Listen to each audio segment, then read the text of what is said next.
الصلاۃ والسلام علیک یا رسول اللہ وعلی آلک و اصحابک یا حبیب اللہ۔ پیارے محترم ناظرین، شعبان المعظم اسلامی سال کا 8واں مہینہ ہے۔ اس کی 15ویں رات یعنی شب برات بڑی شان والی رات ہے۔ اس رات میں اللہ پاک کی رحمتوں اور برکتوں کا نزول ہوتا ہے۔ اس رات خاص طور پر اللہ پاک کی بارگاہ میں اپنی دنیا و آخرت کی بھلائی کی دعا مانگنی چاہیے، کیونکہ اس رات دعائیں قبول ہوتی ہیں، جیسا کہ ہمارے پیارے نبی صلی اللہ تعالی علیہ وآلہ وسلم نے 5 راتوں کے بارے میں فرمایا کہ ان میں دعا رد نہیں کی جاتی۔ ان میں سے ایک شعبان کی 15ویں رات یعنی شب برات ہے۔ احادیث مبارکہ، اقوال صحابہ اور فرامین بزرگان دین میں اس رات کے بہت فضائل بیان ہوئے ہیں۔ نیز رسول اللہ صلی اللہ علیہ وآلہ وسلم اور بزرگان دین نے اس رات کو عبادت میں گزارا اور اس کی ترغیب دی۔ آئیے میں چند روایات بیان کرتا ہوں، ان کو ملاحظہ کیجیے۔ نبی کریم صلی اللہ تعالی علیہ وآلہ وسلم نے 4 راتوں میں بھلائیوں کے دروازے کھلنے کی بشارت عطا فرمائی ہے، جن میں سے ایک شعبان کی 15ویں رات ہے۔ نیز اس رات میں مرنے والوں کے نام، لوگوں کا رزق اور حج کرنے والوں کے نام لکھے جاتے ہیں۔ شب برات میں ہمارے پیارے آقا مکی مدنی مصطفیٰ صلی اللہ تعالی علیہ وآلہ وسلم کے سجدے کس قدر طویل ہوا کرتے تھے، اس کا اندازہ اس بات سے لگائیے کہ ام المومنین حضرت سیداتنا عائشہ صدیقہ رضی اللہ تعالی عنہا فرماتی ہیں کہ حضور اکرم صلی اللہ علیہ وآلہ وسلم ایک رات نماز ادا کرنے کے لیے کھڑے ہوئے اور اتنا طویل سجدہ کیا کہ مجھے یہ گمان ہوا کہ آپ صلی اللہ علیہ وآلہ وسلم کی روح قبض کر لی گئی ہے۔ جب میں نے یہ دیکھا تو کھڑی ہوئی اور آپ کے انگوٹھے کو ہلایا تو انگوٹھے میں حرکت پیدا ہوئی۔ میں واپس چلی گئی۔ پھر آپ صلی اللہ علیہ وآلہ وسلم نے سجدے سے سر مبارک اٹھایا اور نماز سے فارغ ہوئے تو ارشاد فرمایا، اے عائشہ، کیا تمہارا یہ گمان تھا کہ نبی تمہارے ساتھ بے وفائی کرے گا؟ میں نے عرض کیا، یا رسول اللہ صلی اللہ علیہ وآلہ وسلم، خدا کی قسم ایسا نہیں، مگر آپ کے طویل سجدے سے مجھے یہ گمان ہوا تھا کہ کہیں آپ صلی اللہ علیہ وآلہ وسلم کی روح تو نہیں قبض کر لی گئی۔ آپ صلی اللہ علیہ وآلہ وسلم نے ارشاد فرمایا، کیا تم جانتی ہو کہ یہ کون سی رات ہے؟ میں نے عرض کیا، اللہ اور اس کا رسول زیادہ جانتے ہیں۔ فرمایا، یہ نصف شعبان کی رات ہے۔ اس رات اللہ پاک اپنے بندوں پر نظر رحمت فرماتا ہے تو بخشش مانگنے والوں کو بخش دیتا ہے، اور رحم طلب کرنے والوں پر رحم فرماتا ہے، اور بغض رکھنے والوں کو ان کی حالت پر چھوڑ دیتا ہے۔ ایسا بھی ہوا کہ امت کے لیے فکر مند رہنے والے ہمارے پیارے آقا صلی اللہ علیہ وآلہ وسلم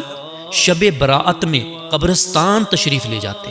اور وہاں جا کر اپنے رب سے اہل قبور کے لیے دعائیں مانگتے، جیسا کہ حضرت سیداتنا عائشہ صدیقہ رضی اللہ تعالی عنہا فرماتی ہیں کہ میں نے حضور نبی اکرم صلی اللہ علیہ وآلہ وسلم کو 15 شعبان کی رات جنت البقیع میں اس حال میں پایا کہ آپ صلی اللہ علیہ وآلہ وسلم مسلمان مردوں، عورتوں اور شہیدوں کے لیے دعائے مغفرت فرما رہے تھے۔ لہٰذا ہمیں بھی چاہیے کہ رحمت و مغفرت والی اس مبارک رات کو شب بیداری کرتے ہوئے عبادات اور ذکر و دعا میں گزارے، اور اپنی مغفرت کی دعا کے ساتھ ساتھ قبرستان جا کر مرحوم مسلمانوں کے لیے بھی دعائے مغفرت کریں۔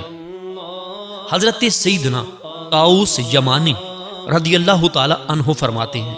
کہ میں نے سیدنا امام حسن مجتبیٰ رضی اللہ تعالی عنہ سے 15 شعبان المعظم کی رات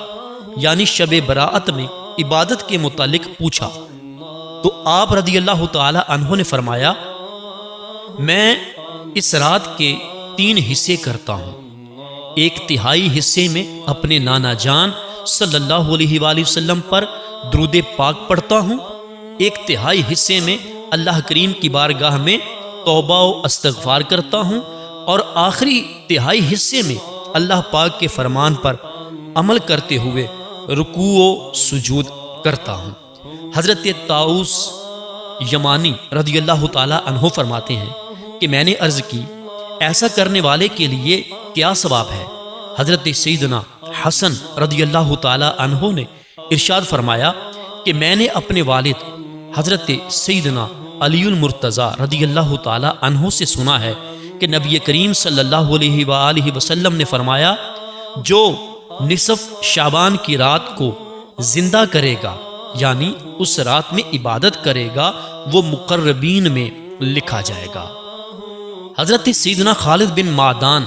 حضرت سیدنا لقمان بن عامر اور دیگر بزرگان دین رحمت اللہ علیہم شعبان المعظم کی 15ویں رات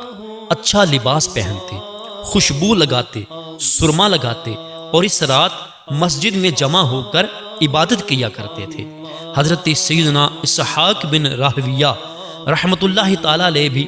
اسی بات کی تائید کرتے ہیں، اور اس رات مسجدوں میں اکٹھے ہو کر نفلی عبادت کرنے سے متعلق فرماتے ہیں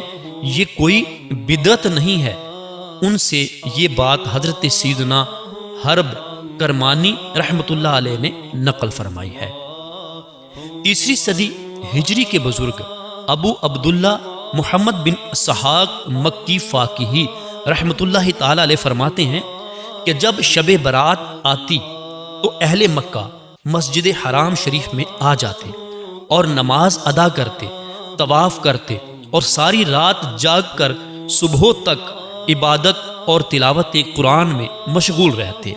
ان میں بعض لوگ 100 رکعت نفل نماز اس طرح ادا کرتے کہ ہر رکعت میں سورہ فاتحہ کے بعد 10 مرتبہ سورہ اخلاص پڑھتے، نیز اس رات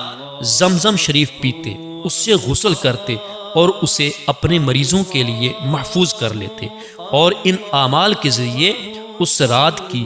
برکتیں سمیٹتے تھے۔ نبی پاک صلی اللہ علیہ وآلہ وسلم،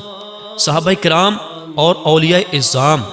شعبان المعظم بالخصوص اس کی 15ویں رات یعنی شب برات والی رات میں عبادات کا اہتمام فرمایا کرتے تھے۔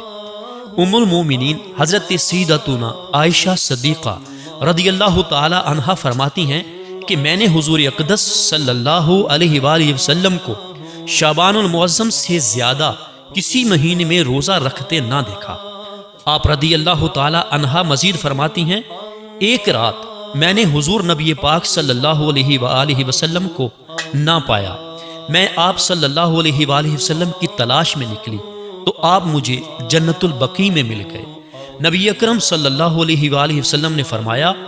بے شک اللہ تعالی شعبان کی 15ویں رات آسمان دنیا پر تجلی فرماتا ہے، پس قبیلہ بنی کلب کی بکریوں کے بالوں سے بھی زیادہ لوگوں کی بخشش فرما دیتا ہے۔ معلوم ہوا کہ شب برات میں عبادات کرنا، قبرستان جانا سنت ہے۔ اللہ تعالی ہمیں بھی ماہ شعبان المعظم کی 15ویں رات یعنی شب برات کو عبادت میں گزارنے کی توفیق عطا فرمائے، اس میں بکثرت درود پاک اور نوافل پڑھنے کی توفیق عطا فرمائے۔ جی محترم ناظرین، آپ نے سماعت کیا کہ اس بابرکت مہینے میں 15ویں شب یعنی شب برات میں حضور نبی کریم صلی اللہ علیہ وآلہ وسلم بھی، آپ کے صحاب بھی اور بزرگان دین بھی اس رات کو عبادت میں گزارا کرتے تھے، اور اس رات میں بکثرت درود پاک پڑھا کرتے، نوافل پڑھا کرتے اور اللہ تعالیٰ کی بارگاہ میں توبہ و استغفار کیا کرتے تھے۔ آپ بھی اس رات کو عبادت میں گزاریے، نوافل پڑھیے، درود پاک پڑھیے، جیسے آپ نے روایت سنی حضرت امام حسن مجتبیٰ رضی اللہ تعالی عنہ کی کہ آپ نے اس رات کے 3 حصے کیے تھے، ایک حصے میں درود پاک پڑھتے، ایک حصے میں حضور کی امت کے لیے دعائے مغفرت کرتے اور ایک حصے میں اللہ تعالیٰ کی عبادت کرتے یعنی نوافل پڑھا کرتے تھے۔ تو آپ بھی اس رات میں خوب کثرت کے ساتھ اللہ کا ذکر کیجئے، درود پاک پڑھیے اور نوافل پڑھیے اور اللہ تعالیٰ کی بارگاہ میں توبہ و استغفار کیجئے۔ اللہ تعالیٰ ہمیں اس بابرکت رات کے صدقے میں ہماری بخشش و مغفرت فرمائے، آمین بجاہ النبی الامین صلی اللہ علیہ وآلہ وسلم۔ جی محترم ناظرین، امید ہے آج کی اس ویڈیو کو آپ نے مکمل دیکھا ہوگا، اس بیان کو مکمل سنا ہوگا اور سن کر آپ کے علم میں اضافہ ہوا ہوگا۔ اگر آپ کو ہماری یہ ویڈیو اچھی لگی ہے تو اس کو لائک کیجئے، اچھا سا کمنٹ کر دیجئے اور ہمارے چینل کو سبسکرائب کرنے کے ساتھ بیل نوٹیفیکیشن کو آل نوٹیفیکیشن پہ پریس کر دیجئے۔ اس کا فائدہ آپ کو یہ ہوگا کہ ہماری روزانہ کے طور پہ آنے والی نئی ویڈیو آپ تک جلد سے جلد پہنچ جائے گی۔